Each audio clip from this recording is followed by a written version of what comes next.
começar a fazer alguma coisa já para se preparar para essa realidade, tá bom? Para a gente abrir o evento, eu vou convidar então algumas palavras da secretária adjunta Mariana Sampaio, de Inovação e Tecnologia, e depois a Carolina, de Transporte e Mobilidade.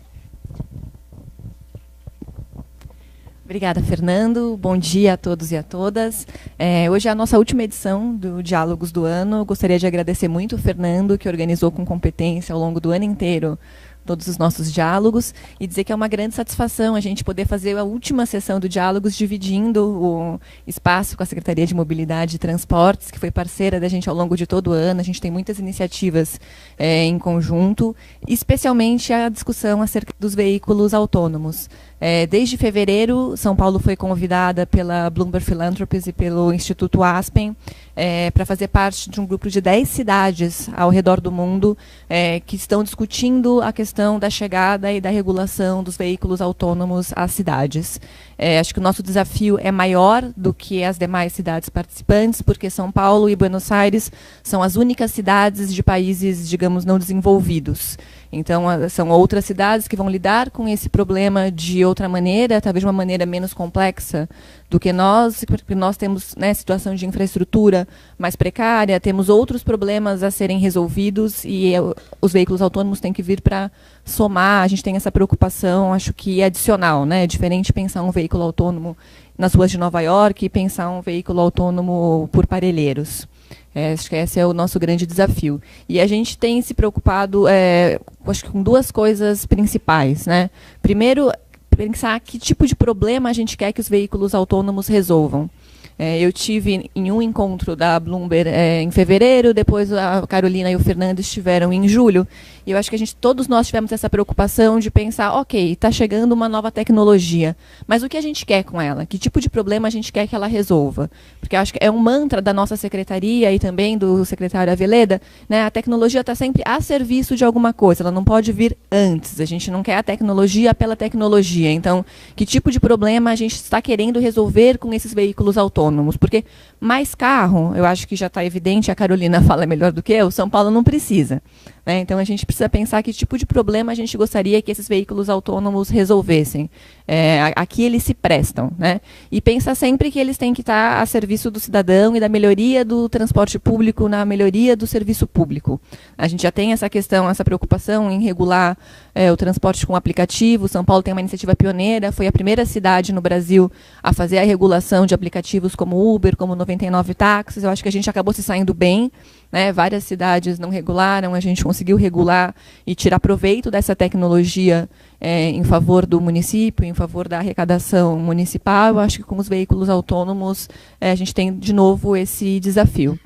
Por conta disso, nós constituímos um grupo de trabalho que é formado não apenas pela nossa Secretaria de Inovação e Tecnologia e pela Secretaria de Mobilidade e Transportes, mas também pela Secretaria de Prefeituras Regionais e pela Secretaria de Urbanismo e Licenciamento. E juntos nós estamos pensando como que nós vamos regular a chegada dos veículos autônomos à cidade de São Paulo. Como bem disse o Fernando, a gente ainda não sabe bem quando eles vão chegar, mas eles vão chegar. Acho que isso já é inexorável, a gente já pode dizer que eles vão chegar. Então, a gente está se preparando para regular. O poder público é lento, acho que todo mundo sentado aqui sabe melhor do que eu. A gente demora a reagir às coisas, e a gente tem um desafio de fazer uma coisa diferente dessa vez, né? De, ao invés de reagir à chegada da tecnologia, se prevenir, se precaver, se preparar para a chegada da tecnologia. Então, a ideia é que esse grupo de trabalho, que já tem se reunido esse ano, continue se reunindo no ano que vem, pense a regulação, pense como a gente vai fazer os pilotos dos primeiros veículos autônomos na cidade de São Paulo, né, para a gente estar preparado para isso. E aí, em julho, a cidade de São Paulo assinou em Paris uma carta de princípios acerca do que as cidades querem com a chegada dos veículos autônomos. São 10 princípios bem rapidinhos, eu acho que seria legal a gente passar por eles. Eu vou colar, desculpa, gente, porque... Então, o que as cidades querem com a chegada dos veículos autônomos, né, é que eles sejam acessíveis ao maior número de cidadãos, que eles estejam adaptados aos problemas da cidade e não sejam mais um problema, que seja uma tecnologia abrangente para atingir vários aspectos da cidade, que seja saudável para possibilitar o uso de outros modais e se integrar à vida da cidade, né? A gente tem um problema de obesidade crescente, a gente se preocupa muito com a integração dele a outros modais, que seja centrada nas pessoas e nas suas necessidades, que sejam propositivos na forma de novas capacidades profissionais, que sejam seguros, tem uma grande preocupação, né? Quem vai responder pelos eventuais erros desses veículos autônomos, que seja financeiramente equilibrada, e esse é um ponto muito importante para a cidade de São Paulo. A gente vive um cenário de escassez de recursos, a gente tem uma licitação enorme que a Secretaria de Mobilidade e Transportes tem o desafio de botar em pé, então assim, não está sobrando recurso, a gente precisa de uma tecnologia que seja financeiramente equilibrada,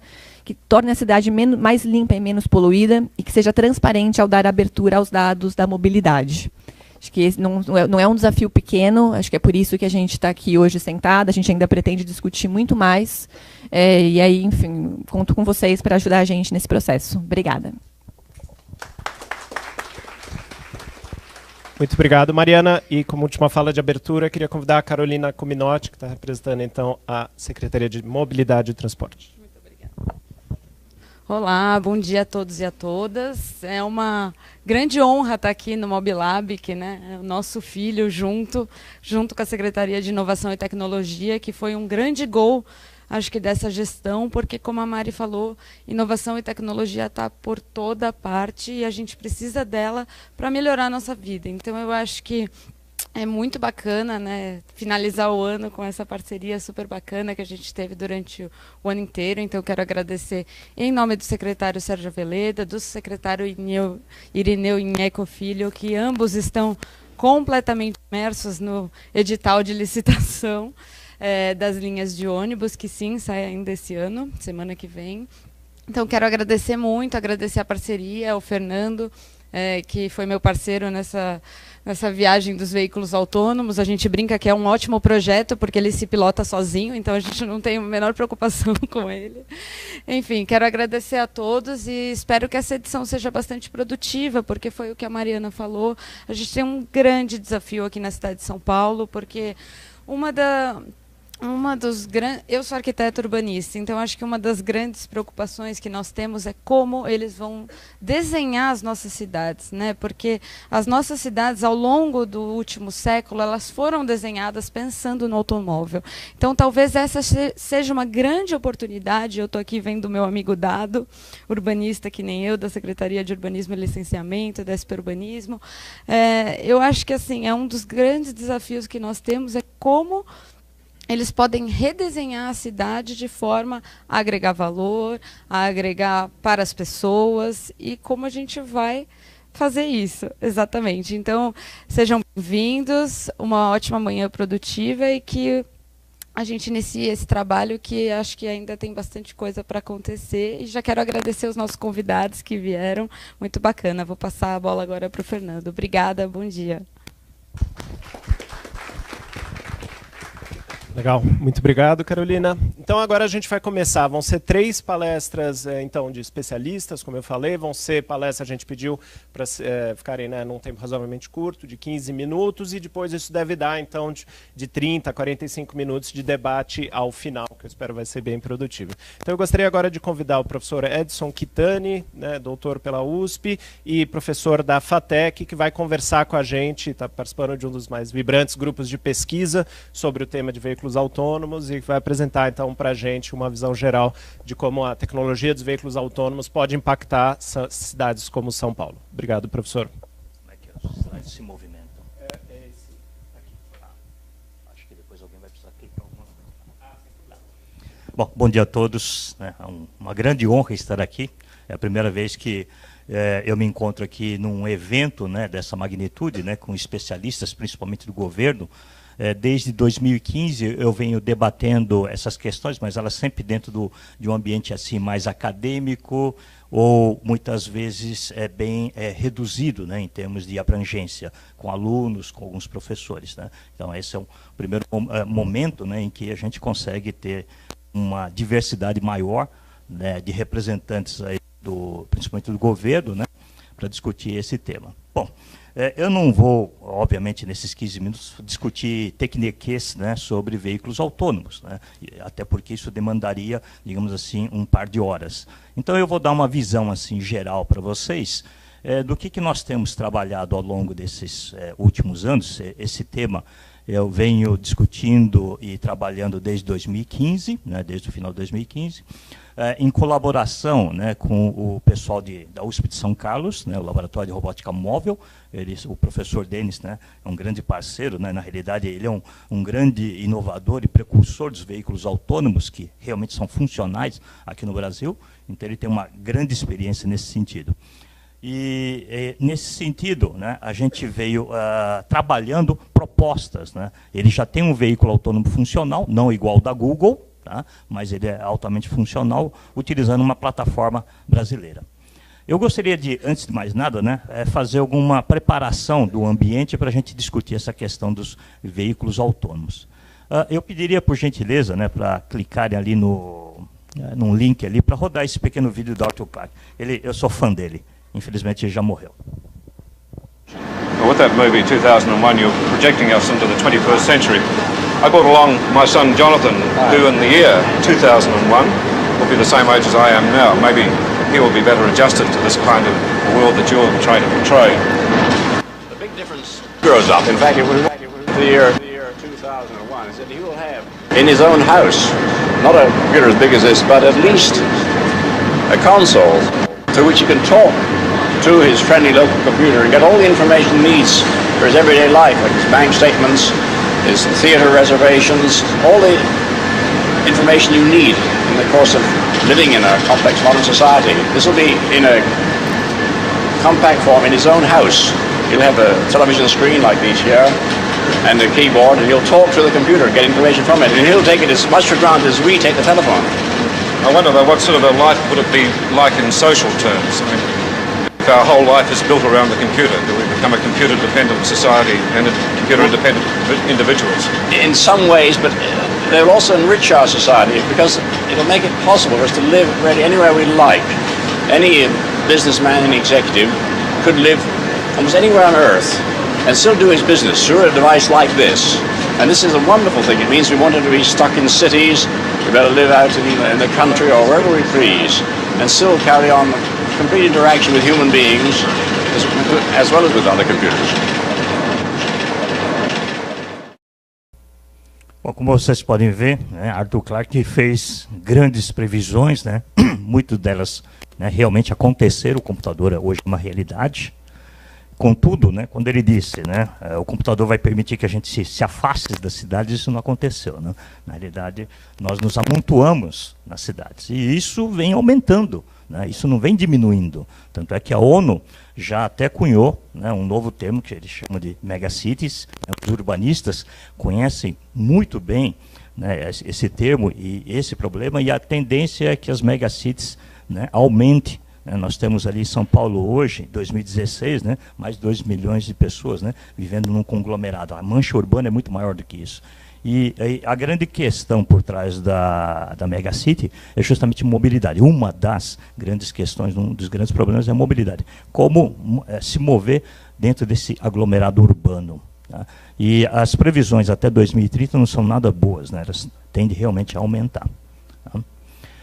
Com relação à plataforma de mobilidade, que é justamente a temática que a gente quer discutir hoje aqui, pensar o que motiva a mobilidade, o que faz as pessoas irem de um lado para o outro, né? Elas são muito dependentes de certas necessidades. Tá? Agora, o que faz a pessoa utilizar um determinado modal para transportar e o que incentiva também a sociedade a desenvolver um modal depende bastante desse conjunto, né, desses pilares, né, que os especialistas chamam de estímulos e modais de mobilidade. Quer dizer, o que a gente o que faz na escolha de um modal para o outro? Né? Como é que a infraestrutura afeta bastante essas questões? Né? Então, características da cidade, densamento, né, e recursos locais ou distantes. É isso que vai motivar as pessoas a utilizarem um determinado modal. Eu moro em Santo André, eu vim de carro até uma estação de metrô, depois eu vim de metrô para cá. Então, quer dizer, por que eu não vim de transporte público? Porque de Santo André, onde eu moro, até a estação de Santo André de trem, e depois para vir para cá, é complicado. Nesse horário, o trem é muito lotado. Então, eu preferi vir de carro. Então, essas motivações, né, que, infelizmente, não existem políticas, né, que vão, digamos, alterar, né, essas escolhas das pessoas.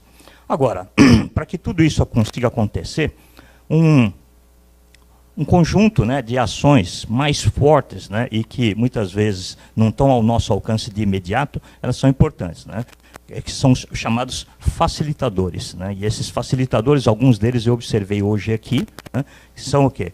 Tecnologia, né, o facilitador da tecnologia, que é o caso do carro autônomo ou dos metrôs, né. Você tem novos modelos de negócio, que é justamente, né, a plataforma que nós temos aqui dentro do Mobilab, ou seja, eu tenho um problema, então aparecem novos modelos de negócio para tentar resolver esse problema. Então isso é realmente um grande facilitador. E óbvio, é necessário para que haja, né, embasamento para tudo isso, financiamento. Se não houver de alguma forma um financiamento, né, nenhum desses facilitadores ocorrerão. Então, quer dizer, no final das contas, esses dois pilares aqui, principais, eles são sempre movidos por essa base do financiamento. Então, no final das contas, é impossível, na minha opinião, pensar que nós vamos resolver o problema de mobilidade urbana se por trás ela não tiver um motivador financeiro, ou seja, qual é o modelo de negócio que está por trás da solução, né, da mobilidade urbana. Carro nasceu justamente como um business, não nasceu para resolver o problema de mobilidade das pessoas. E esse é digamos assim, um desafio que todos nós temos a partir de agora.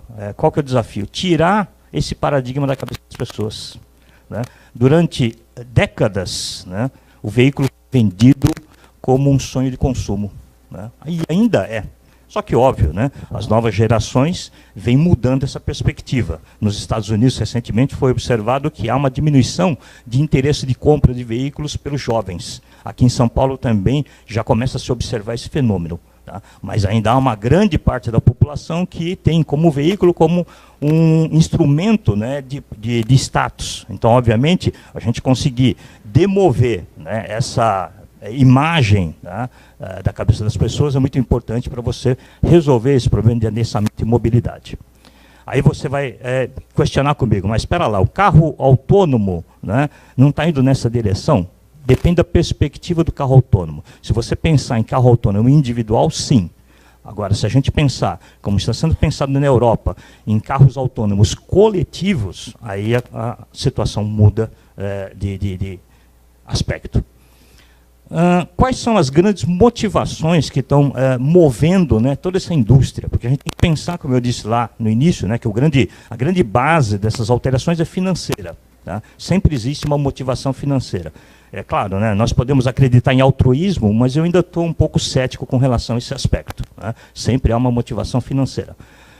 A primeira delas é justamente acidentes, e a maioria de vocês já sabem, né, que os acidentes nos automóveis, né, geram um grande impacto. O que pouco se discute não é somente a taxa de mortalidade, né, mas também o custo, porque é um pouco, digamos assim, antiético questionar, né, vidas por valores. Tá? Mas nos Estados Unidos eles gastam em torno de 300 bilhões por ano, tá, com os custos dos acidentes e com mortes fatais. Né? Aqui no Brasil também os números estão na casa dos bilhões, né, em torno de 150 bilhões.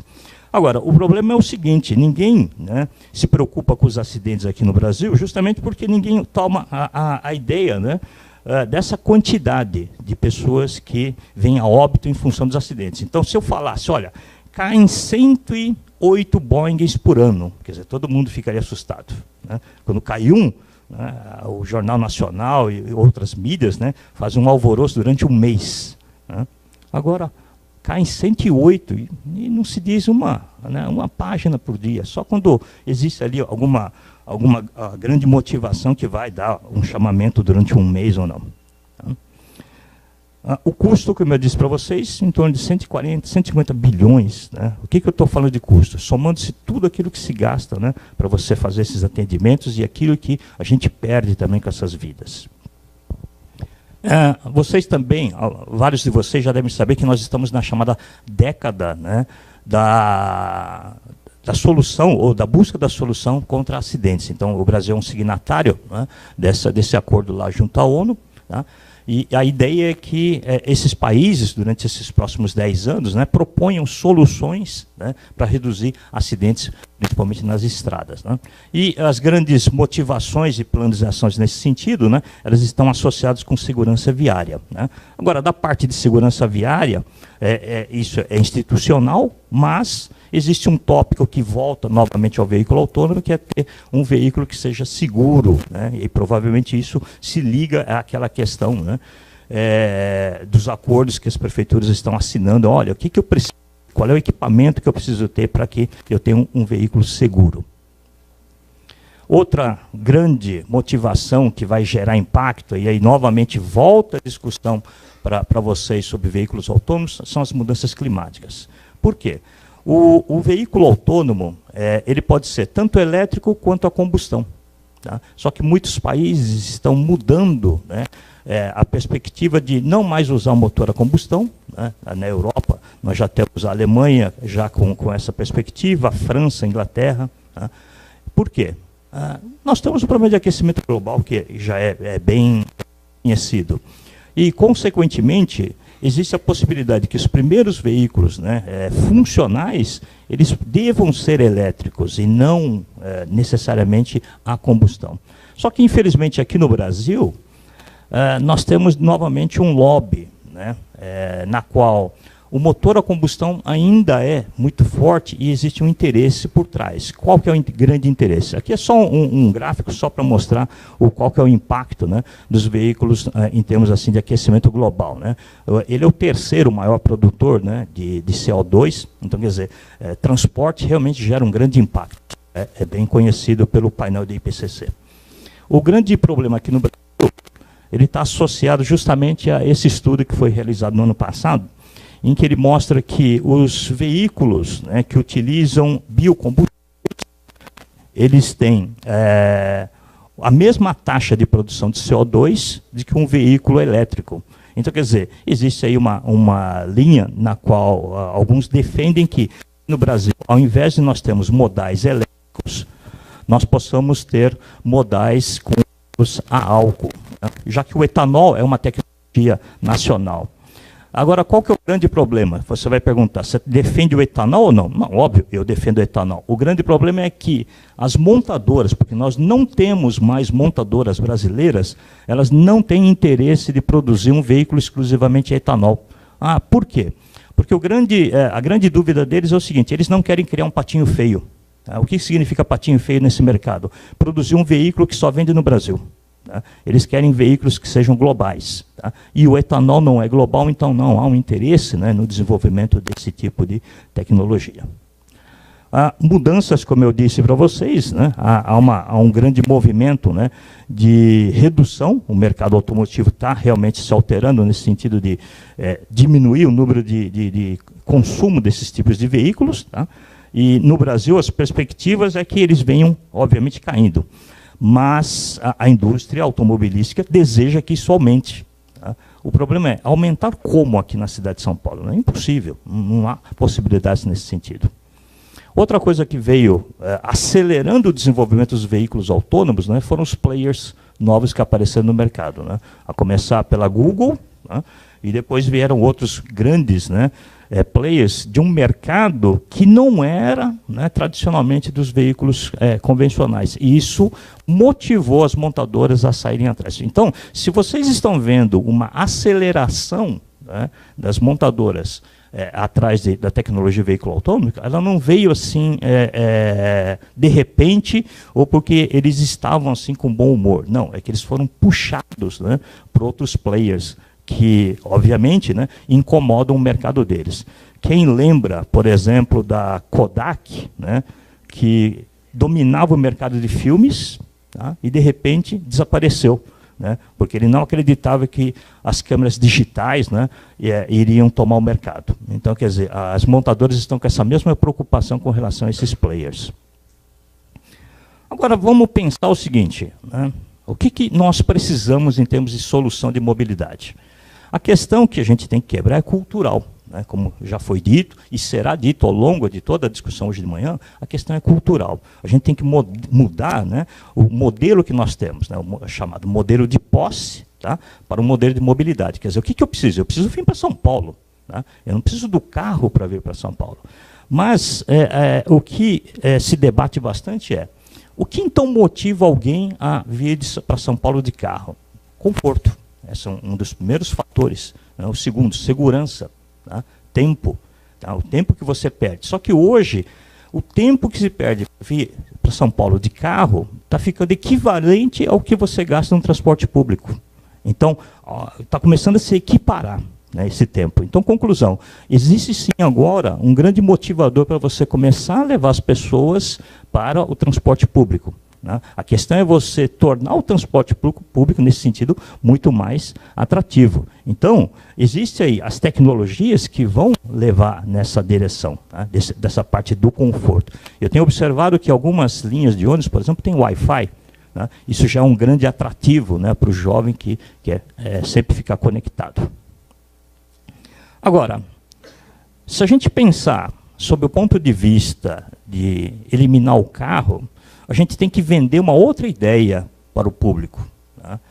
Se você tira, né, o veículo das pessoas, né, você tem que começar a vender a seguinte ideia: olha, eu vou começar a devolver para você o espaço que te pertence. Tá?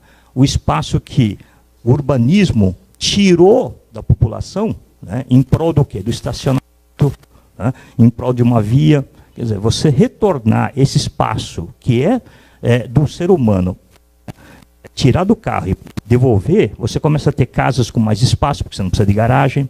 Então, quer dizer, a pergunta é, como mudar essa mentalidade? E eu diria para vocês que não é por uma geração, né? Vai demorar um tempo, mas o trabalho que está sendo realizado hoje é justamente nesse sentido. Eu me recordo que até alguns anos atrás, não, talvez não tão pouco, né, mas eu me recordo ainda, existiam ascensoristas. Né? Os jovens talvez não conheçam, mas eram as pessoas que controlavam o elevador. Você não podia apertar o botão do elevador, você tinha que entrar e falar qual que é o andar que você queria ir, e o ascensorista, né, conduzia. Por quê? Porque, não, é perigoso, alguém pode cometer algum erro. Então, quer dizer, o elevador, até ele se tornar totalmente automático, né, houve toda essa questão de quebra, né, desse paradigma. Não preciso mais de ninguém, é só o usuário chegar lá e apertar o botão e escolher para que andar que ele quer ir. Existem prédios você chega na portaria, fala para qual andar que você quer ir, ele te dá um cartão e o cartão libera o elevador somente para aquele andar, você não consegue parar em nenhum outro. Tá?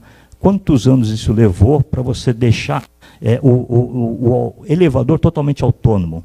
Quantos anos levou para você tirar o medo das pessoas de, olha, se o elevador abrir, né, veja se o elevador está no lugar, porque você pode cair no poço. Tá? E nem por isso as pessoas deixaram de andar de elevador. Então eu acredito que isso vai acabar também. Bom, em termos de transporte, né, só consolidando alguns conceitos, né, a ideia é fazer com que as pessoas comecem a andar mais, fazer transporte ativo e não transporte passivo. O transporte via carro autônomo, ele é um transporte passivo? Mas quem sabe ele possa, né, forçar as pessoas a ter um pouco mais de mobilidade. E a ideia dessa questão da mobilidade, isso inclusive é discutido por outros órgãos, né, é o problema da doença que se provoca na cidade de São Paulo. Né? Então, que as pessoas estão ficando doentes. Né? Agora vamos falar rapidamente do que nós temos de veículos autônomos, principalmente aqui no Brasil. Esse é o projeto do professor, né, Denis. Né? Ele começou lá em 2013, né, e em 2012, em 2013 para 2014, ele conseguiu, né, tornar esse veículo totalmente autônomo e trafegar pelas ruas de São Carlos. Então, São Carlos foi a primeira cidade que recebeu, né, um veículo autônomo e circulou nas cercanias ali do campus da USP de São Carlos. Então, aqui tem algumas reportagens, né, que vieram lá permeando, né, o desenvolvimento do pessoal lá de São Carlos. Depois disso, né, várias reportagens, né, algumas na grande mídia aconteceram, mas mesmo com essa projeção toda, né, com essa exposição toda, não houve assim uma grande discussão em cima dos veículos autônomos. Agora que nós estamos começando, justamente porque as importadas estão vindo, né, mas ninguém deu muito valor para aquilo que foi feito aqui no Brasil naquela ocasião. Tá? Eles, inclusive, também automatizaram um caminhão. Né? Eu me sinto assim orgulhoso porque eu sou um dos primeiros a andar, né, no veículo autônomo aqui na América Latina.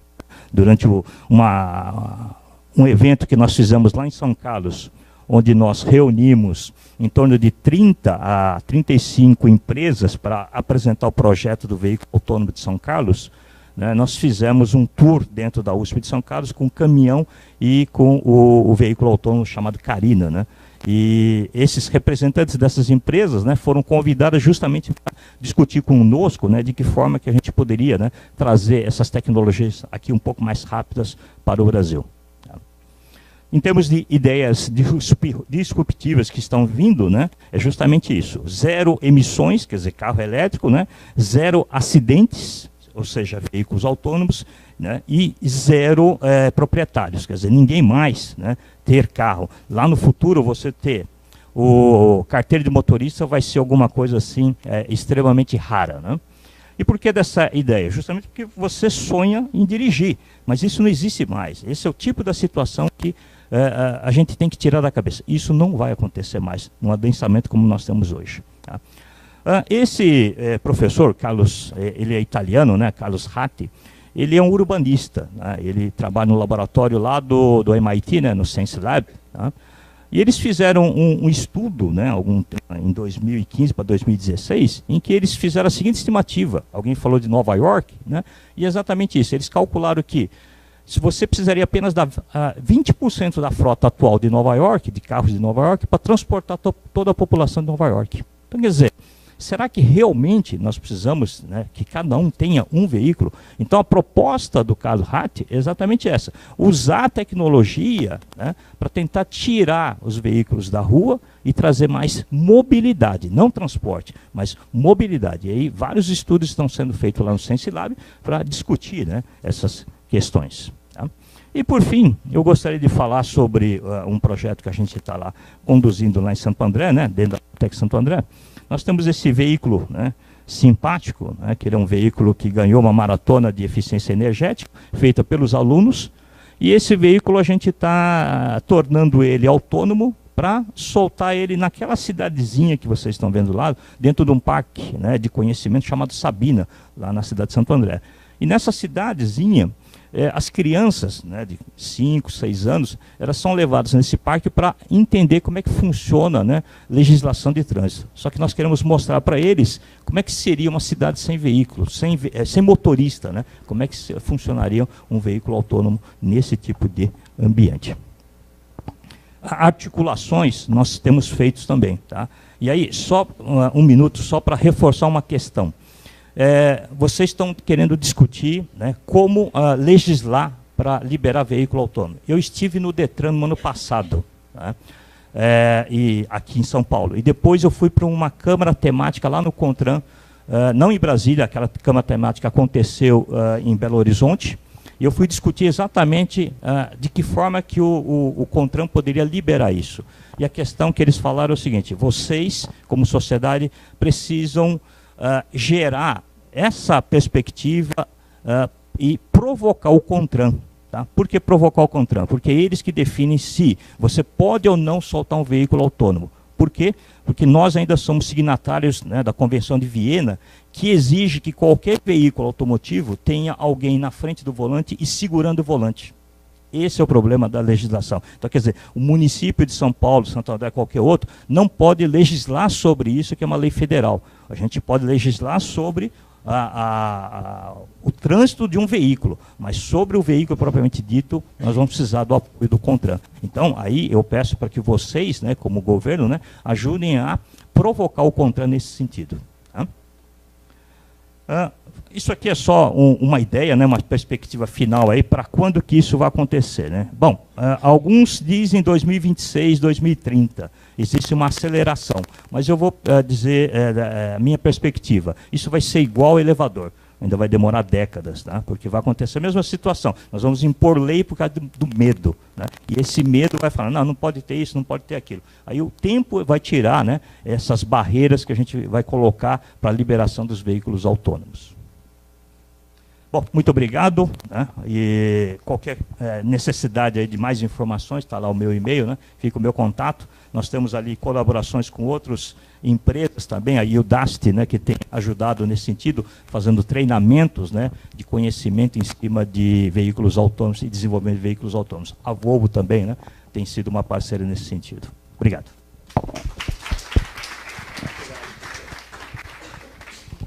Muito obrigado, pode voltar aí, depois a gente compõe aqui para o debate, tá bom? Então agora para a segunda fala eu vou chamar a doutora Eleonora Pazos, que é diretora da UITP, União Internacional de Transporte Público. Obrigada, Fernando. Bom, vocês vão ter um vídeo aí que vai estar rolando, e aí eu vou falar um pouco, o vídeo realmente é só um fundo. Nada mais, quero agradecer muito vocês pelo convite, realmente é muito interessante poder estar nesse ambiente, né? Nada mais para comentar que a UITP, a União Internacional de Transporte Público, somos uma organização não governamental, que estamos presentes em 96 países, a gente representa 85% da mobilidade no mundo, mobilidade urbana, e na América Latina estamos presentes em 10 países, eu estou aqui representando a divisão América Latina. Enfim, transportando mais de 46 milhões de passageiros por ano, mas o tema aqui é veículos autônomos e realmente um componente aí potencial para a mobilidade urbana. Eu queria que vocês imaginassem realmente como fornecer uma opção de mobilidade totalmente acessível, sustentável e conveniente para os cidadãos. Eu acho que é isso que o papel do transporte, do veículo autônomo vai trazer. Então, vai ser possível incluir pessoas com mobilidade reduzida, idosos, crianças e pessoas que vivem em áreas urbanas que não estão bem assistidas pelo transporte ou áreas, inclusive, suburbanas. Então, o veículo autônomo realmente pode ajudar a construir esse futuro.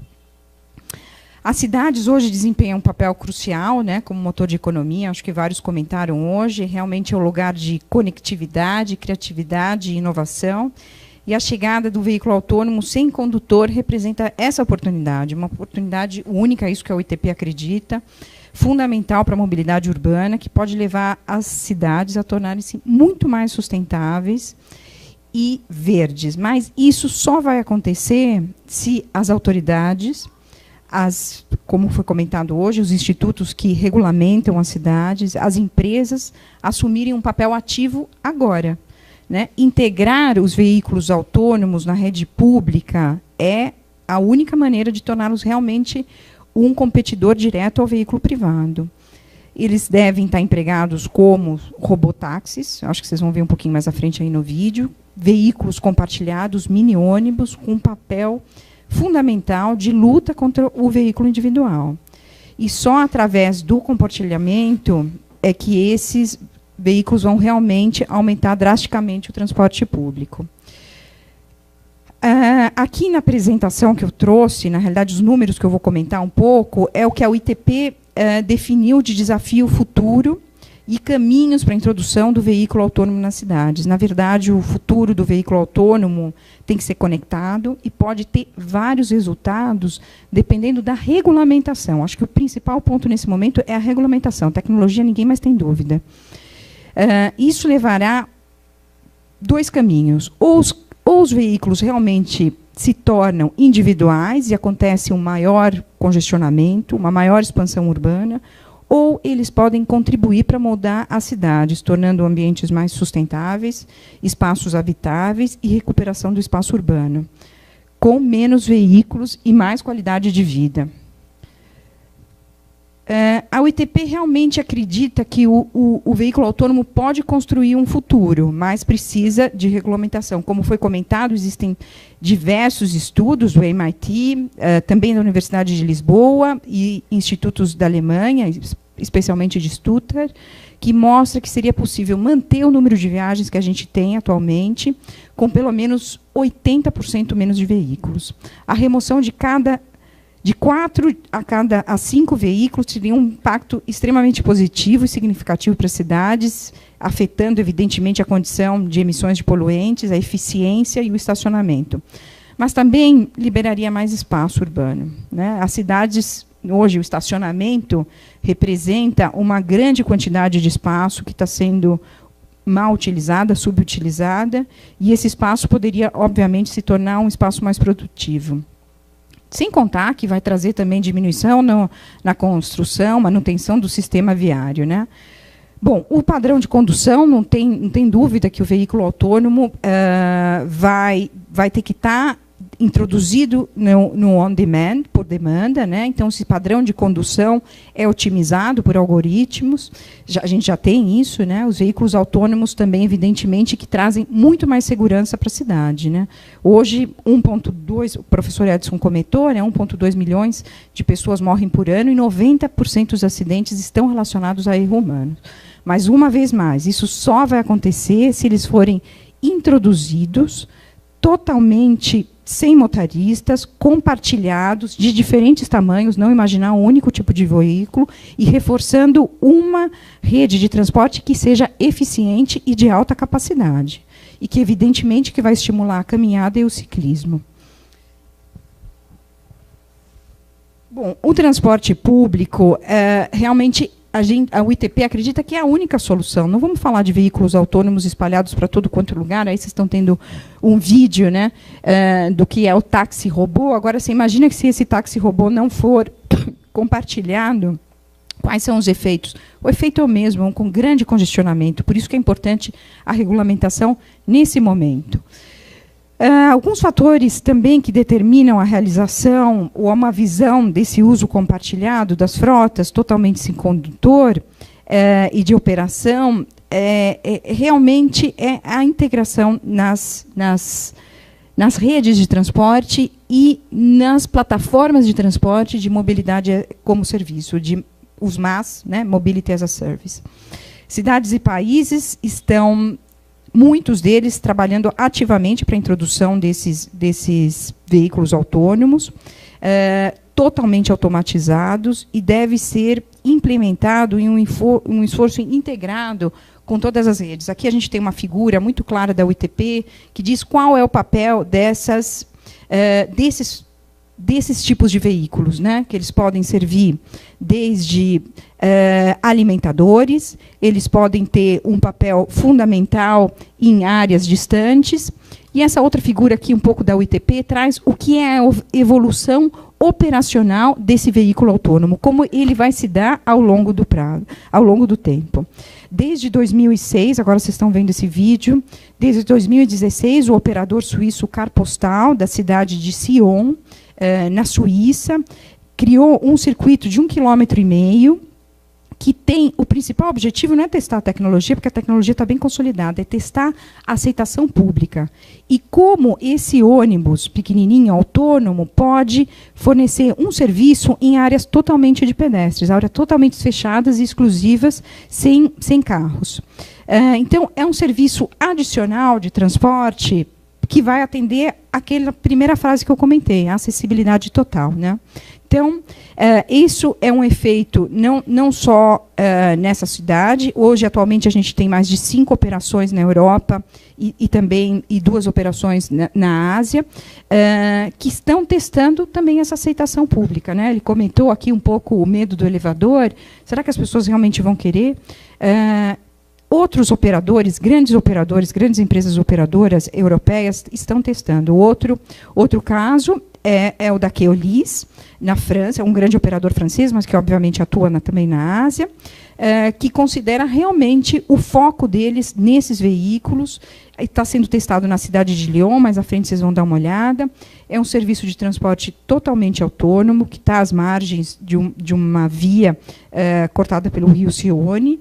Começou também no ano de 2016, proporcionando aí um acesso a um bairro, a um ecobairro. Eles criaram um ecobairro chamado Confluence, no qual esse serviço foi planejado para ser uma intermodalidade numa área também de pedestres, na qual estão inseridas indústrias, áreas de restaurantes, entretenimentos.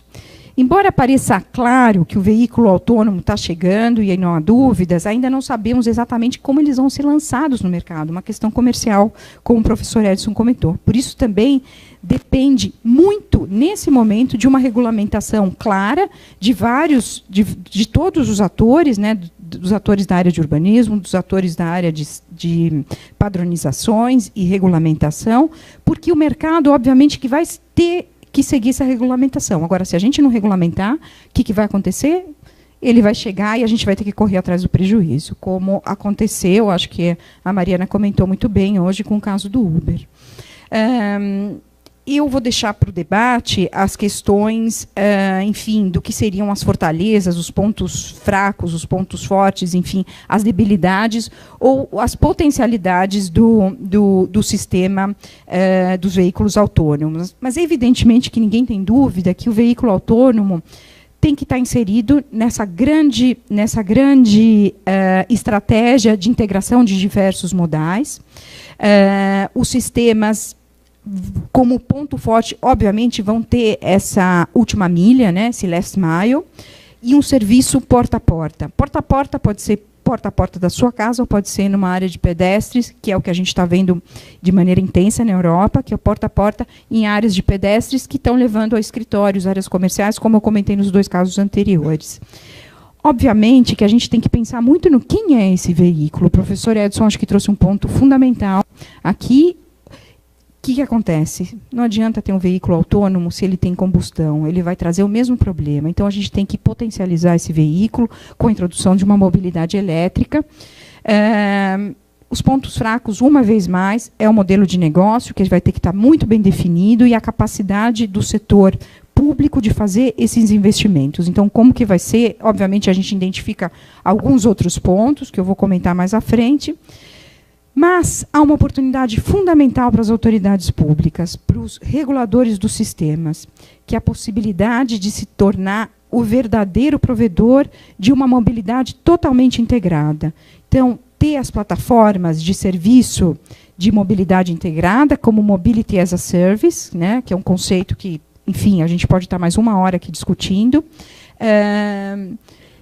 É fundamental a capacidade de regulamentação numa mobilidade integrada de um grande sistema de transporte público único.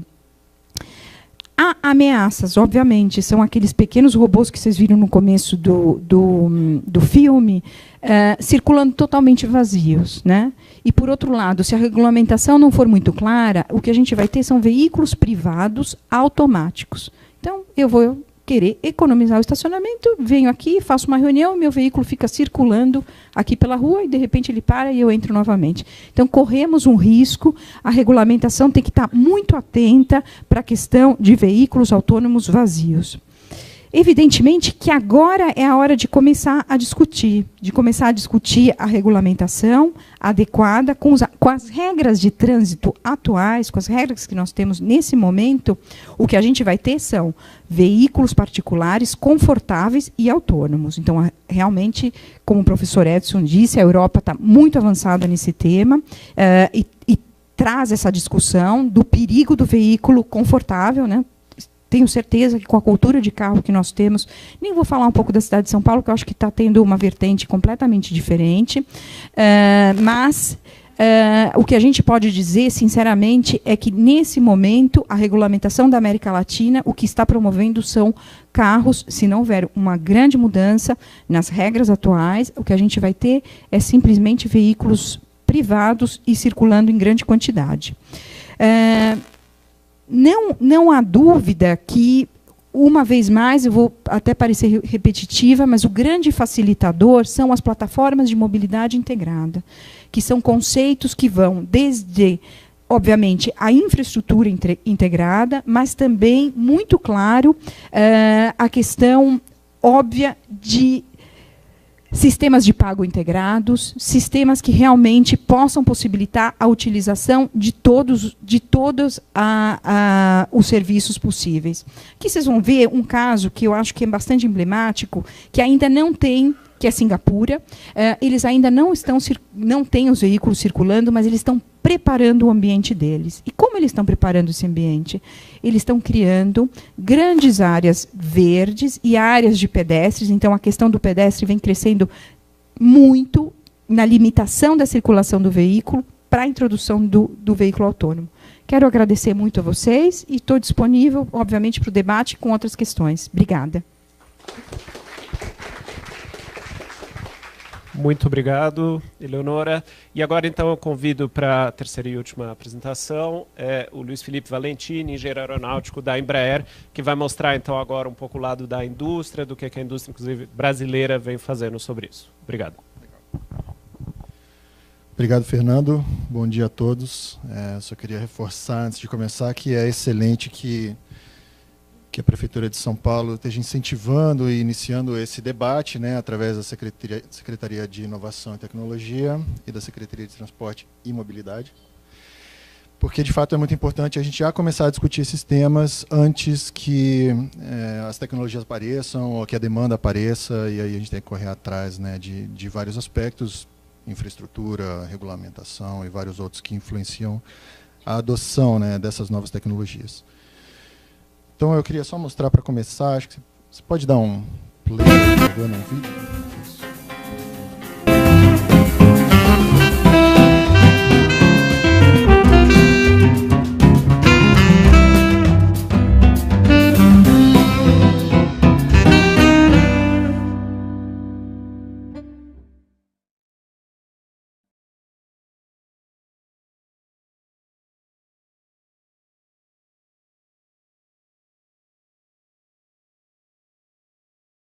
Vivo menos esse desafio que vocês, mas é um desafio que acaba todos nós vivemos, né, de certa forma, ainda que numa frequência diferente.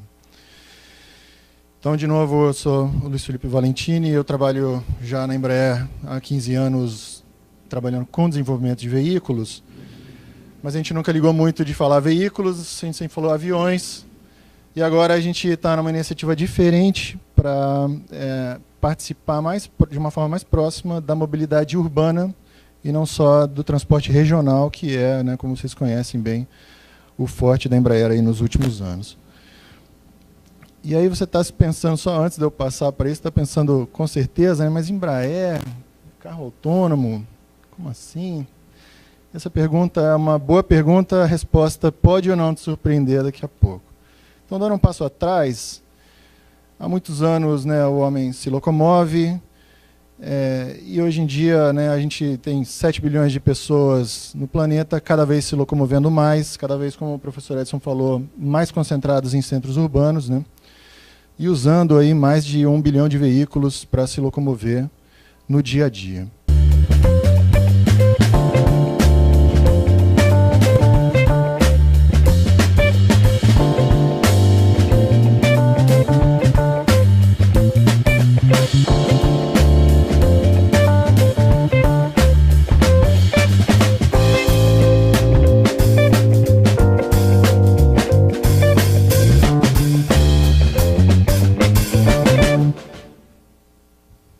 Então, esse é um paradigma que vale a gente pensar em quebrar, porque é natural a gente ficar, de uma certa forma, ligado à solução que a gente já conhece, né? Os carros estão aí, a gente está acostumado, já, né, nasceu nesse ambiente, mas essa não é a única solução possível, podem existir outras e talvez outras complementares, né? Não estão necessariamente pensando que a gente vai acabar com todas as ruas aqui e passar a se mover só pelo ar, mas, de fato, pode haver uma complementação interessante, né, entre diferentes vias aí de transporte.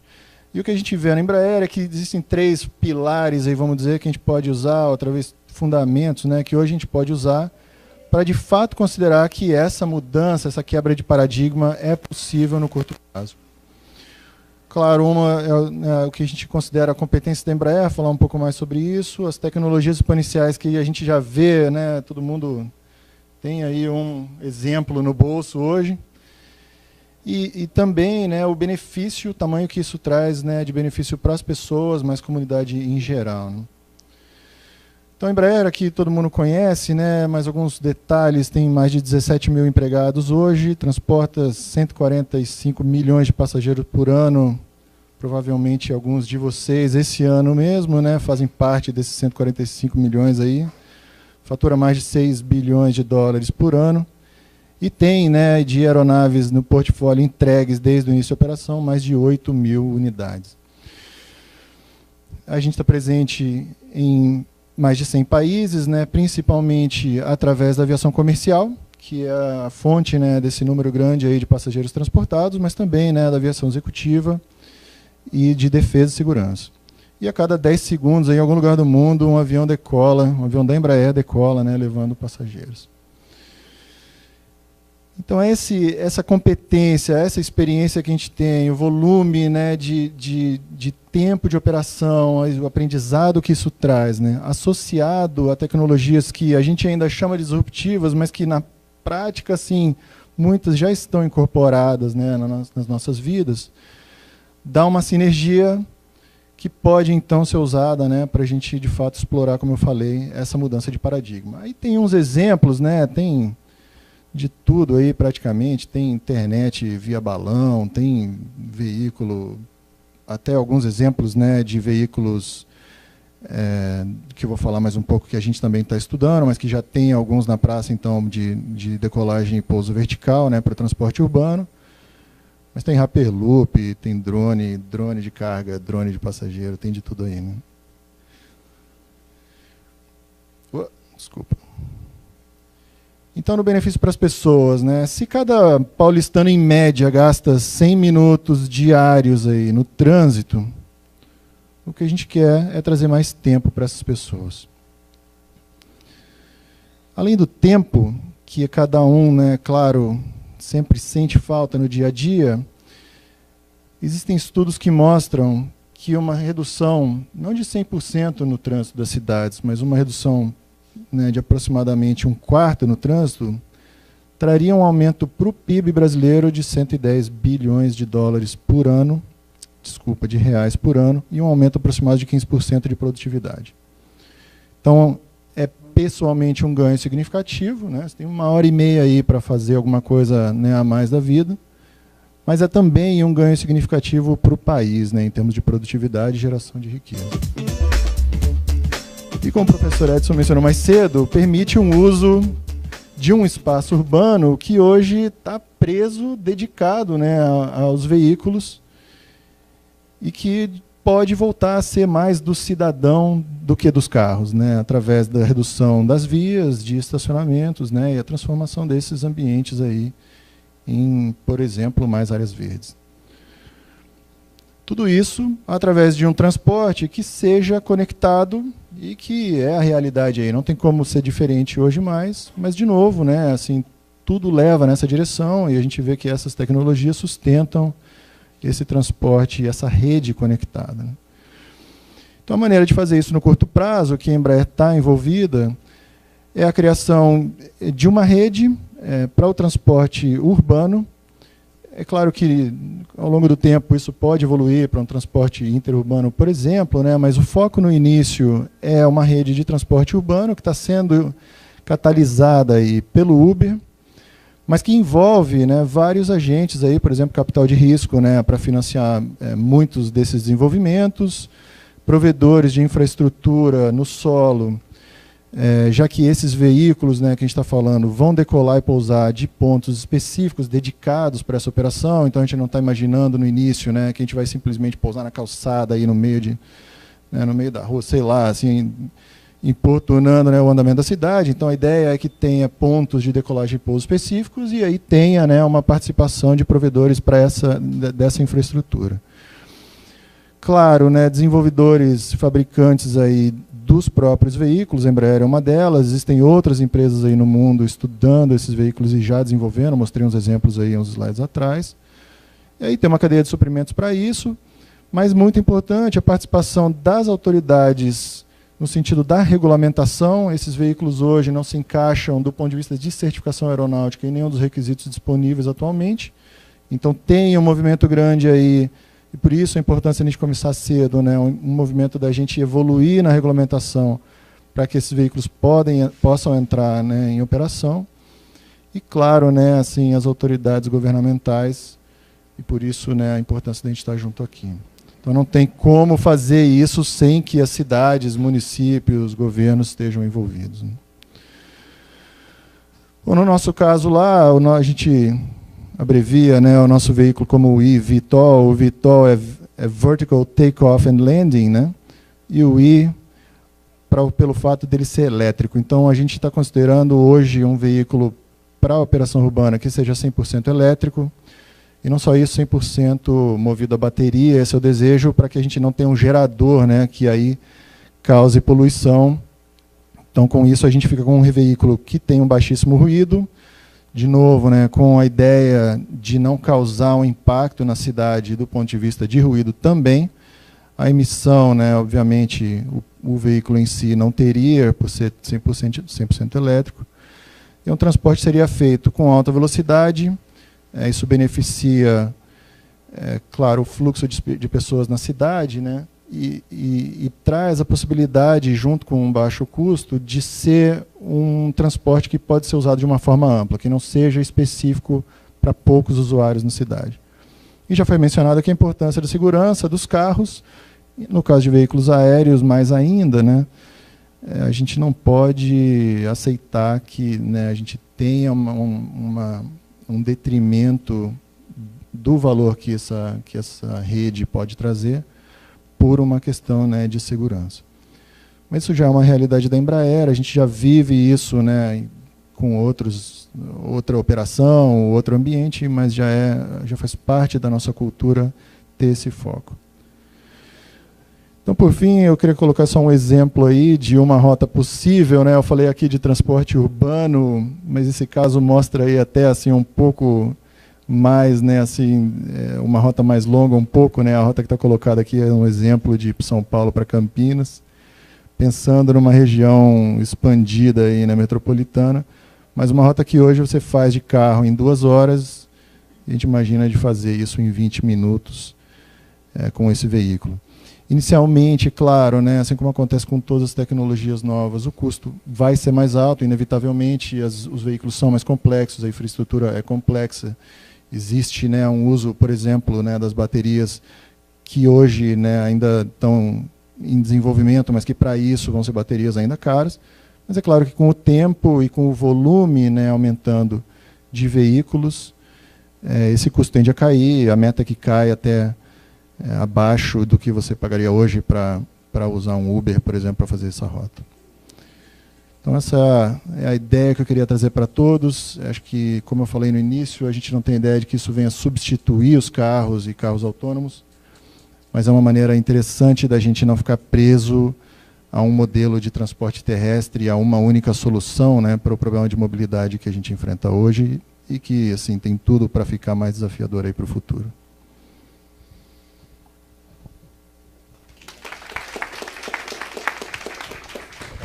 Obrigado, Luiz Felipe. Então, acho que eu já vou convidar, se você quiser sentar aí, e vou convidar, então, o professor Edson e a Eleonora para também sentar. Isso, por favor, exatamente. Gente, obrigado. Então, agora a gente queria abrir para perguntas, e antes de eu passar para a audiência, eu não sei se você comentou, desculpa, mas já tem alguma previsão, vocês têm alguma previsão já de teste, lançamento disso? Eu não comentei, a gente pretende fazer uma operação experimental em 2020. Vai ser uma maneira de testar não só o veículo, mas a rede toda em funcionamento. Como eu falei, tem muitos aspectos novos, além do próprio veículo em si. Então, a ideia é fazer uma operação experimental em 2020, como uma validação, né, uma prova de conceito, e aí a entrada em operação comercial mesmo, Fernando, uns poucos anos depois disso. Vou aproveitar e fazer mais uma pergunta, mas já avisaram que o Fábio está ali com o microfone, então quem quiser também fazer pergunta, por favor, só levantar a mão, a gente leva, tá bom? O que eu queria saber, uma grande discussão que tem surgido, quem quiser se candidatar a responder, é se os veículos vão ser, vamos dizer, adaptáveis às cidades, como até a Mariana falou, né, a cidade de São Paulo, seja aqui, seja em Parelheiros, ou a infraestrutura da cidade precisa mudar e que tipo de mudança que precisa ser feita se for esse caso? Sei lá, eu já vou falar desde coisa de infraestrutura de 5G, por exemplo, telecomunicações para os carros poderem não ter falha nenhuma na comunicação, até a questão de design de calçadas, design de ruas, enfim. O que vocês veem isso? Bom, seguramente, eu acho que primeiro você vai ter que ter, eu acho que o último exemplo que eu mostrei é de Singapura, obviamente que você vai ter que preparar a cidade, né? Os veículos vão ser personalizados, isso não há dúvida, mas eu acho que há quesitos, como ambos comentaram, veículos elétricos, né? Ninguém está falando de veículo autônomo a combustão, porque, inclusive, se você está trazendo uma nova tecnologia, e até o que a Mariana comentou pela manhã, né? Tem que trazer um ganho. O ganho tem que ser realmente veículos sustentáveis, mas não podemos imaginar que numa cidade que não seja inteligente, né? Vai ter que ter uma Smart City com uma série de quesitos, não só de infraestrutura, digamos, física, mas de infraestrutura também tecnológica. E só adicionando agora, sob o ponto de vista tecnológico, né, essa questão de adaptação, realmente os veículos, mesmo os mais modernos que nós temos em termos assim, de veículo autônomo, eles não são capazes de resolver um monte de idiosincrasias que nós temos no trânsito. Então, quer dizer, hoje nós dirigimos muito olho a olho, tá, aqui em São Paulo. Tá? Então, quer dizer, aquela questão de você dar passagem para o outro veículo, né, isso é sempre um eye contact. E o veículo autônomo, ele ainda não é capaz de perceber essas nuances, né, humanas. Então, o que se estuda lá fora é que as cidades realmente estejam um pouco mais adaptadas a esse tipo de veículo e em locais, digamos assim, um pouco mais reservados, como a professora falou lá na Europa, em que você tem bairros preparados para isso. Essa digamos assim, a pedra fundamental desse tipo de projeto. E existem também algumas discussões de permissão, de possíveis permissões de veículos autônomos, muito mais nas estradas do que dentro de ambientes urbanos. Por quê? Nas estradas você tem uma situação muito mais confortável para o veículo autônomo. E nas estradas nós temos um índice grande também de acidentes e que os veículos autônomos poderiam impedir, digamos assim, reduzir drasticamente, porque você impediria que o motorista, né, fizesse as barbáries que ele comete hoje. Eu queria comentar da infraestrutura, que no caso, né, dessa rede de transporte aéreo é muito diferente, né? Como eu comentei, a ideia é que eles operem de pontos específicos, né, para decolagem e pouso, mas tem um aspecto da infraestrutura que eu queria comentar, que é a criação de uma infraestrutura de espaço aéreo para que a gente possa operar uma rede que tem um volume significativo para a cidade. Então a gente pensa em ter centenas desses veículos, talvez 1000 desses veículos voando em um único centro urbano, e para isso tem que existir também um desenvolvimento de uma infraestrutura de espaço aéreo, que hoje a gente não tem.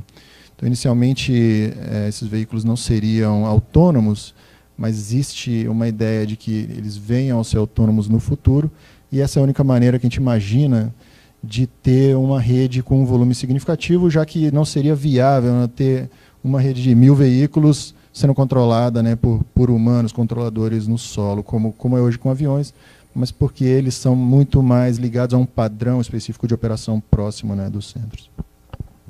Okay, muito obrigado. A gente queria abrir realmente para questões, quem teria? Bom dia. Professor Edson, o senhor levantou um ponto que eu ia perguntar sobre a questão do respeito no trânsito hoje, que a gente vê principalmente aqui no Brasil.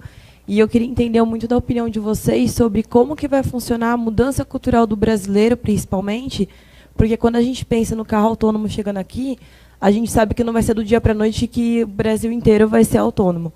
Então, vai ter um momento em que os carros autônomos vão ter que lidar com as pessoas dirigindo. E, como o senhor mesmo disse, não tem como o carro autônomo prever uma ação humana de repente, ultrapassar, de repente, passar um sinal vermelho. Então, como que vocês enxergam a mudança cultural do brasileiro, o quanto isso vai demorar? Porque a tecnologia está pronta, mas será que o brasileiro está pronto para receber a tecnologia e se adaptar a ela culturalmente? A questão é muito pertinente e eu diria para você o seguinte, que vai levar um tempo, sim, uma década, talvez uma geração, mas de que forma que nós faremos isso, né? A proposta é de uma maneira assim bem suave. Você tem que criar nichos. Então o veículo autônomo, de uma certa forma, ele vai se tornar um nicho nesse primeiro momento, tá? Seja ele porque ele é digamos assim, um objeto de consumo de alto valor agregado, tá? E que algumas classes sociais vão poder consumir, né? Ou seja, por meio de políticas públicas em que vão fazer a liberação desses veículos, né? Mas não para uso individual, mas para um uso coletivo em regiões da cidade preparadas para isso. Então, São Paulo poderia, por exemplo, propor regiões no centro, né, livres de veículos privados. Somente veículos autônomos coletivos poderiam circular. Aí, nesse ambiente, você começaria a preparar a sociedade para esse futuro que virá, inevitavelmente. Então, eu não acredito numa mudança drástica da cultura da sociedade. Ela vem em fases. Tá? Assim como aconteceu com o telefone celular, que no começo eu fui um dos primeiros a ter esse telefone celular, e todo mundo olhava, nossa, isso aí é um objeto de luxo, né? Hoje, você sai sem a carteira, né, mas sempre com o celular no bolso. Isso é inevitável. É uma mudança de cultura, levou quanto? 30 anos? Levou 30 anos. Então, eu acredito que o mesmo vai acontecer com o veículo autônomo também.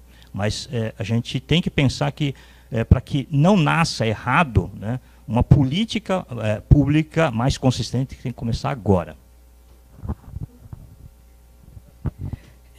Seguramente, o que o professor Edson fala, como eu comentei na minha apresentação, a regulamentação é fundamental agora, porque o veículo, a gente pode escolher dois caminhos, ou o veículo realmente de luxo autônomo, que isso vai existir, isso já existe, ou um veículo de utilidade pública, né? Pode ser operado por privados, mas a utilidade pública, nesse momento, tem que estar marcada na regulamentação, para evitar o que você está comentando, para evitar...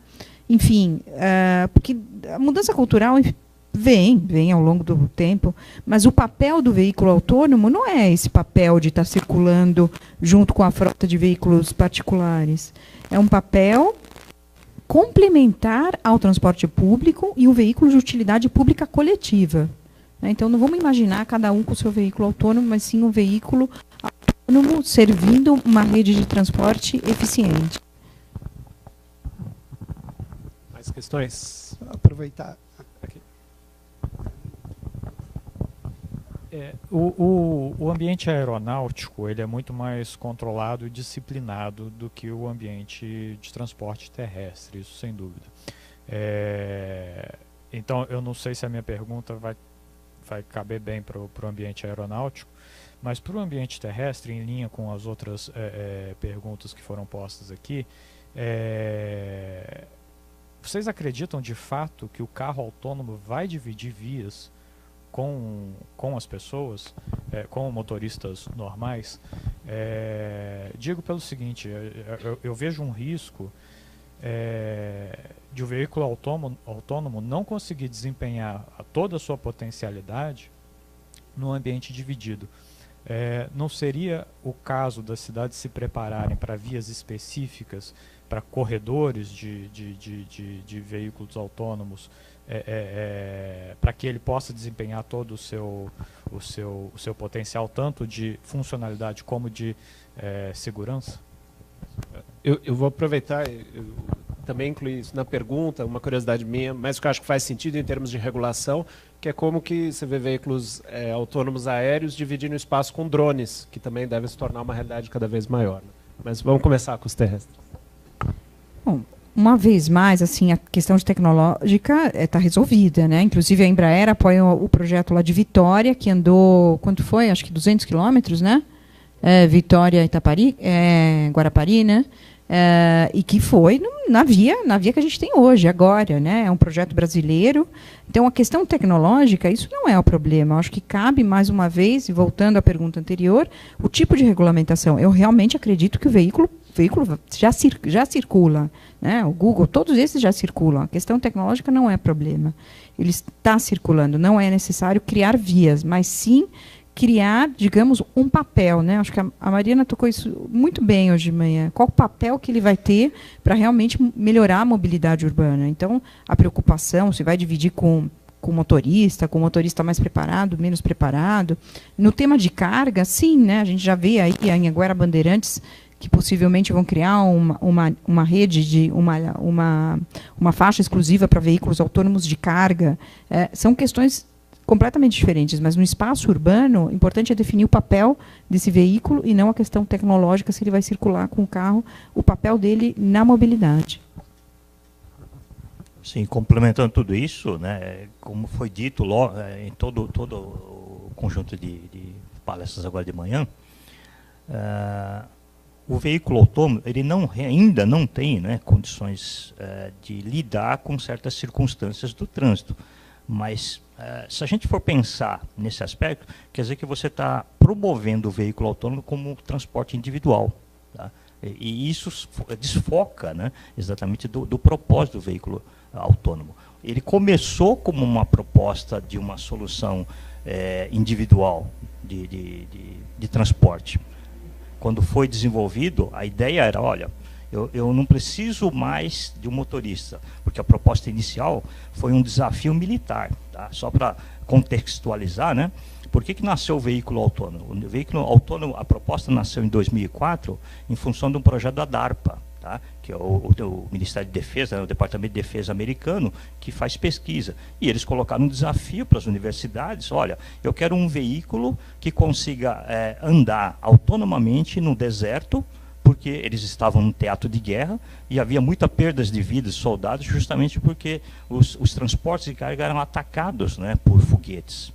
Em seguida, quando esse desafio foi vencido, o DARPA solicitou um novo projeto em que você tivesse um veículo que pudesse trafegar dentro de cidades, né, no caso, as cidades sitiadas, né, de uma forma autônoma. Então, você vê que os objetivos iniciais eles foram militares. Né? Em seguida, houve, então, um grande interesse da Google de desenvolver mais essa tecnologia, contratou, né, os pesquisadores de Stanford, né, que desenvolveram esses veículos, e aí veio essa primeira proposta do veículo individual.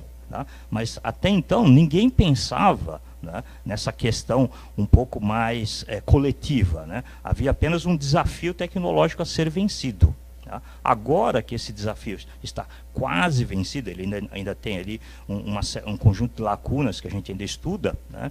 Justamente dessa interação humana, mas a gente entende que essa tecnologia ela tem que ir primeiro para o uso coletivo e não para o uso individual. E se for para o uso individual, que elas sejam apenas em estradas, tá? Porque senão você tem que mudar o equipamento de uma cidade de uma forma muito drástica para você poder utilizar esse tipo de produto. Tá? Então, essa iniciativa de soltar os veículos autônomos coletivamente, ela vai ajudar a quebrar, né, essa primeira barreira cultural. Essa que seria, digamos assim, a grande ideia.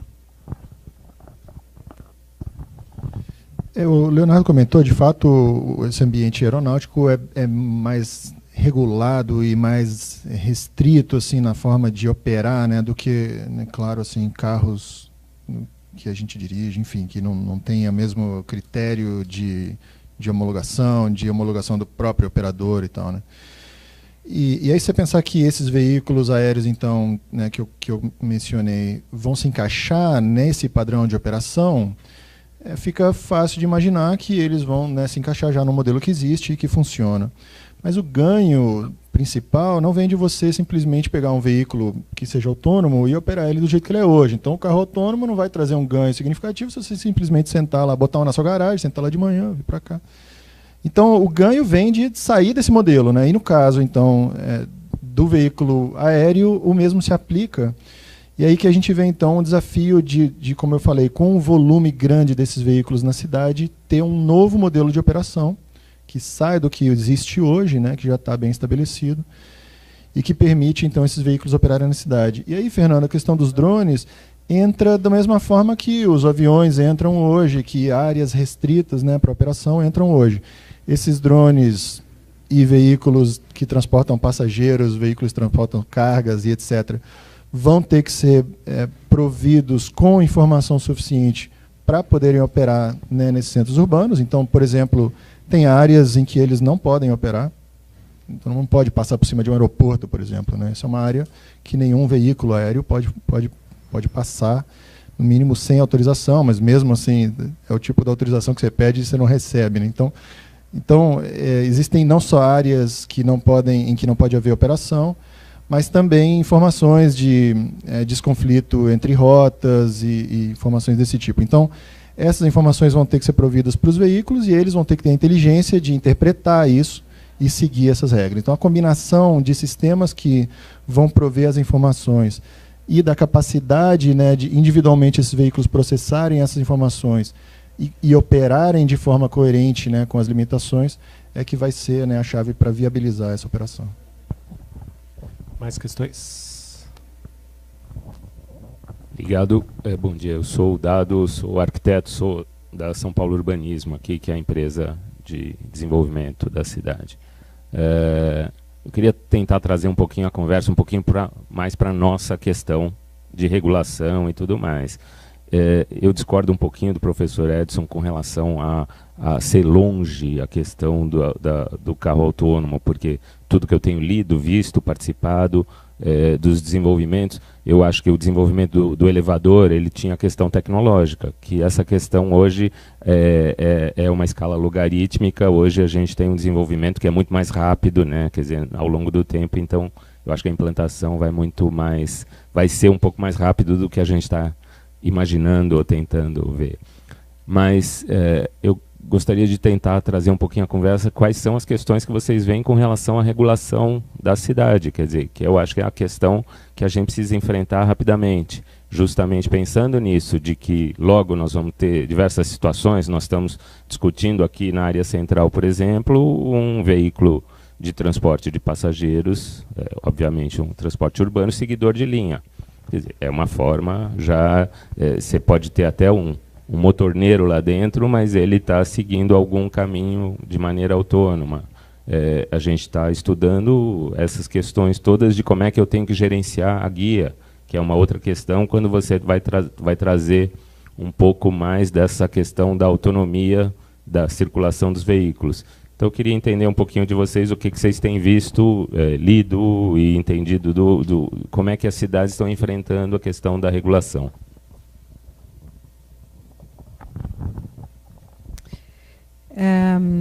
Bom, primeiro a questão em si do veículo, como a gente comentou, acho que todos tocaram hoje, a importância da questão energética, né, de ser uma tecnologia limpa. E o que a gente vê, obviamente, é o elétrico, né, a bateria. Então, acho que o primeiro tema de regulamentação, se a gente for falar do estándar do veículo. Então, obviamente, não considerá-lo a combustão. Todas essas experiências que eu mostrei são experiências reais que estão funcionando há um ano, algumas há 2 anos já, né?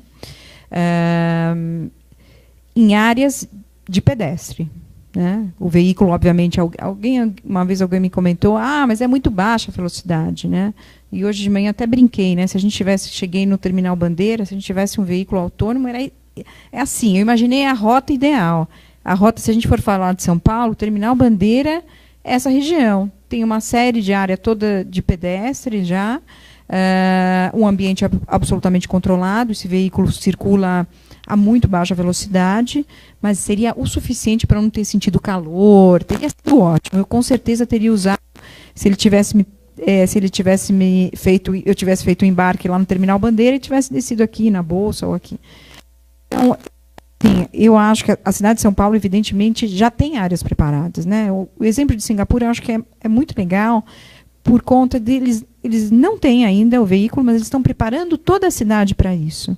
Então, eles já estão imaginando quais são essas rotas, né? Tornando a área muito mais verde, muito mais, digamos, o ambiente urbano, qualificando primeiro o ambiente urbano, para depois introduzir, mas é uma introdução que eu diria que é um pouco automática. Você vê que tantos exemplos de Sion, como o de Lyon, como o de Paris, porque Paris também está com um na área de La Défense, que é uma área, né, de grandes, acho que a maioria conhece, mas enfim, são grandes edifícios comerciais que estão espalhados numa área, numa grande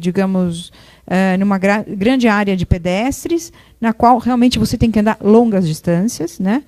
Por questão de chuva, a gente por questão de calor, questão de frio, enfim. E esse veículo realmente pode fazer esse porta a porta, né? Então, se a gente for pensar em São Paulo, não há dúvida, o centro de São Paulo está altamente preparado, está no caminho para ser preparado para um veículo desses.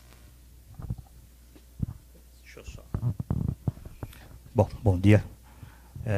Concordo contigo com relação à velocidade, né, da liberação dos veículos lá fora. Tá? Então, nos Estados Unidos, na Europa, isso realmente, né, vem se acelerando. Existem vários estados americanos, né, que já liberaram. Michigan, por exemplo, tem uma cidade, né, ligada à Universidade de Michigan, que em parceria com a Ford, né, testa, né, modelos de algoritmos para ele poder trafegar nessas cidades, né? Mas para quem conhece cidades americanas, né, a infraestrutura, né, viária é, digamos assim, apropriada, né, para esse tipo de cenário, né? Quando eu digo assim da demora, né, sempre olhando o aspecto brasileiro, né, sempre olhando o nosso ambiente, né, em todos os aspectos, né, não somente tecnológicos, viários, políticos, que sempre atrapalham, né, de uma certa forma, a condição razoável das coisas. Com relação à regulamentação, como eu te falei, quando eu estive lá na Câmara Temática do CONTRAN, em que eu levei essa questão do veículo autônomo e de que forma o CONTRAN estaria se preparando, como eu te disse, eles simplesmente falam assim, olha, nós não estamos pensando nisso, tá? Vocês, como sociedade, têm que trazer algum projeto de lei, né, que propõe uma solução. Nós estudamos e avaliamos se liberamos ou não. Mas hoje, como eles mesmos me falaram, né, se eu te pegar dirigindo sem as mãos, né, eu vou te multar. Então, quer dizer, não existe regulamentação nem para o Park Assist. Tá? Então, quer dizer, se você tem um veículo que faz o estacionamento automático e o guarda te pega, né, fora do carro, né, eventualmente você pode ser multado. Então, a gente tem muitas dessas pequenas barreiras, né, que têm que ser vencidas aqui no país, né. Lá fora, me parece que algumas coisas são mais fáceis, né, sob o ponto de vista de legislação. Se você olhar ali, por exemplo, as liberações americanas, né, para o uso do veículo autônomo, né, eles são simples, eles não têm assim, absolutamente nada de extraordinário. Eles só querem que alguém seja responsável em caso, né, de sinistro, né. Aqui no Brasil a gente começa uma discussão sem fim, né, sobre essas questões de responsabilidade. Não, a parte legal aqui no Brasil é bastante complicada. Então, esse tipo, né, de barreira, né, que me dá essa percepção um pouco da demora, né, de certos equipamentos que eu vejo hoje normalmente lá na Europa, né, mas eu não vejo aqui. O lugar que eu me sinto assim mais confortável para utilizar equipamento urbano é na Europa, né. Esse ano aqui eu passei 10 dias em Amsterdã. Nossa, fantástico, né? Eu fui lá, comprei o cartão deles, né, o passe livre deles, e carregava e ficava só, né, check-in, check-out, né, dentro dos bondes, do metrô, né, dos ônibus. Então, quer dizer, existe sim, né, essa facilidade. E outro aspecto sobre o ponto cultural aqui no Brasil para veículo autônomo é o seguinte: o veículo autônomo, ele pela proposta sempre do algoritmo, ele sempre preza segurança. Então, óbvio, né, qualquer coisa que cruza a frente dele, ele vai parar. Você já imaginou o transtorno desse veículo circulando em certos bairros, né, em que as crianças estão correndo para lá, para cá? De repente, a criança, né, ou o adolescente percebe que ele consegue fazer o veículo parar, né, e aí passa a ser uma brincadeira parar o veículo autônomo, né? Então, eu olho esse aspecto cultural que a gente ainda não tem muito bem resolvido aqui no Brasil. Por isso que essa restrição de uma área em que você fala, olha, aqui no centro de São Paulo, vai ser uma área livre de veículos privados, somente os veículos autônomos coletivos seria um bom princípio, né? E aí você não precisaria mudar, né, muito dessa infraestrutura urbana que você tem, né? É só melhorar algumas coisinhas, é nesse princípio que eu imagino. Dado, eu acho importante enfatizar um ponto que foi colocado mais cedo, que é o ponto da aceitação do público, né, para tanto os veículos terrestres quanto aéreos autônomos. Na minha visão, a cidade, todas as cidades, mas a cidade de São Paulo pode sim ajudar muito desenvolvendo uma regulamentação que facilite, que acelere, que estimule a aceitação do público para a operação desses veículos. Eu vejo que a regulamentação é uma base importante para as pessoas terem segurança de que aquilo pode ser operado e que vai trazer o benefício para elas, né? Como a Mariana falou mais cedo, e que dê confiança. Isso, por mais que, entre aspas, engenheiristicamente, você consiga mostrar que a segurança é adequada, né? Então, para mim, a parte da regulamentação e a participação, claro, da cidade, né, no desenvolvimento dessa regulamentação é um fator importante na aceitação pública que vai ser fundamental para que esses veículos consigam, né, se integrar e que a gente faça essa mudança cultural, né, que vai assim possibilitar a incorporação, né, desses veículos na sociedade. aproveitando, falando da aceitação, eu acho que assim, o transporte público é o local mais, eu diria, a atmosfera mais propícia para a automação, né? Porque nós já somos automáticos. O transporte público, há mais de 20 anos, o metrô já é automático, né? E acho que São Paulo sai à frente por ter uma linha automática. Hoje em dia, todo mundo entra no metrô, nem lembra que aquilo não tem condutor, né? Você entra na linha 4, né? E muitas cidades, assim, não só de São Paulo, mas muitas cidades, quando fizeram a introdução, né, a primeira linha automática, a linha de Paris, tem mais de 20 anos. Né? Mas outras cidades europeias, quando introduziram, uma preocupação muito constante de ter os microfones, né, digamos, de ter os interfones, desculpa, para as pessoas poderem ter contato. Esses interfones você nem lembra onde está, porque você não se sente inseguro. Né? Você entra lá, ninguém fica procurando se tem condutor ou não. Então, realmente, o transporte é um ambiente muito propício para esse tipo de inovação, porque o usuário do transporte está muito aberto a isso, né? Acho que a gente vai ter tempo mais para uma pergunta, talvez, mas eu vou aproveitar em cima disso que você falou, Eleonora. Uma discussão que a gente viu é a questão do financiamento do transporte público. Tem previsões ou tem um medo, talvez, que o maior uso de transporte, né, talvez principalmente se for de uso individual, autônomo, faça com que muitas pessoas migrem do transporte público para esse individual ou como mobilidade, e isso dificultaria a longo prazo o financiamento e manutenção do transporte coletivo. Vocês veem essa questão na UITP? Sim, primeiro, não vamos falar de veículo autônomo individual. Isso, a regulamentação tem que ser fundamental e tem que ser agora. Não vamos deixar para o ano que vem, não vamos deixar para depois, não vamos deixar igual, né, como foi mencionado, o caso do Uber. Eu nem vou falar da cidade de São Paulo, porque eu até estava comentando essa manhã com o professor Gregório, que acho que São Paulo e o México foram cidades assim, pioneiras, entenderam que aquilo ia acontecer, tomaram medidas, mas eu ainda vejo cidades da América Latina dizendo, não, a nossa legislação é forte o suficiente para impedir o Uber. E aí tem uma grande cidade, que é cidade parceira de vocês aqui no autônomo, que é Buenos Aires, que proibiu o Uber, e o ano passado, absolutamente proibido e coibido, transportou 500 mil passageiros. Então, vamos dizer que legislação não impede o que a sociedade quer. Né? Agora, é importante a gente tomar essa frente nesse momento para dizer que o veículo autônomo tem que ser de uso coletivo. Então, a regulamentação perante os órgãos e perante as cidades, acho que é fundamental esse primeiro quesito. E o segundo, evidentemente, quando ele estiver dentro de um modelo, a gente verifica sim, a UITP tem um comitê exclusivo de financiamento, que avalia toda a questão de financiamento e arquiteturas de financiamento do transporte público. Agora, ele é viável e possível, esses casos que eu mostrei são operadores privados. Se ele estiver inserido no modelo de operação, vocês estão tratando de licitação agora, é importante considerar isso, né? Porque são veículos que podem funcionar em serviços on demand e que podem estar inseridos numa estrutura de grande massa de infraestrutura de transporte. Temos tempo para uma última pergunta. Alguém gostaria? Posso fazer, então? Sim, por favor. Se ninguém for fazer. Bom, eu tinha duas, mas acho que não tem tempo, né? Vou escolher uma, então. Acho que você, Eleonora, apresentou que o veículo autônomo ele resolve um problema de primeira e de última milha.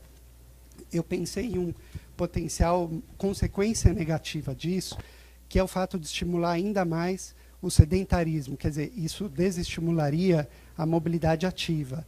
E mais ou menos nessa mesma linha, por se tratar de veículos motorizados, eles não resolvem, talvez possam agravar, a ideia de manter um espraiamento urbano onde origens e destinos permaneçam longe. Né? Como é que o carro autônomo pode lidar com essa questão?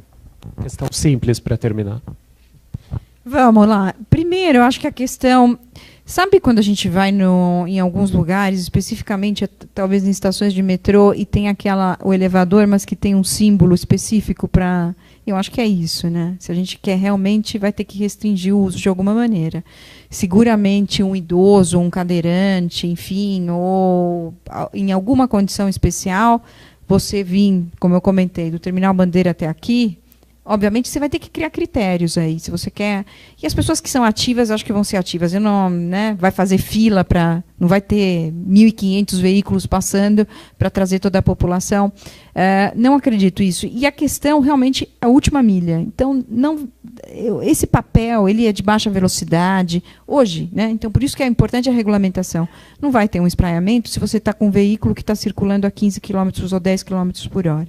Então, mais nesse sentido, o papel dele. Mas, uma vez mais, tem que regulamentar, senão pode acontecer qualquer coisa. Pode acontecer o que você disse. Bom, gente, eu queria então agradecer muito todo mundo por ter vindo, agradecer aos 3 convidados que vieram e, enfim, trouxeram tanta coisa nova e legal para a gente. E agradecer mesmo como última edição do ano aí do Diálogo Smith, todo mundo esteve presente, da Secretaria, nossa equipe também que ajuda a viabilizar isso e principalmente também ao Mobilab, parceiro não só para ceder, né, o espaço, mas também, enfim, ajudar na transmissão. Então todo mundo aí, Rafael, Daniela, Branca, realmente a gente agradece, fica muito contente com a parceria, tá bom? Muito obrigado novamente e até ano que vem.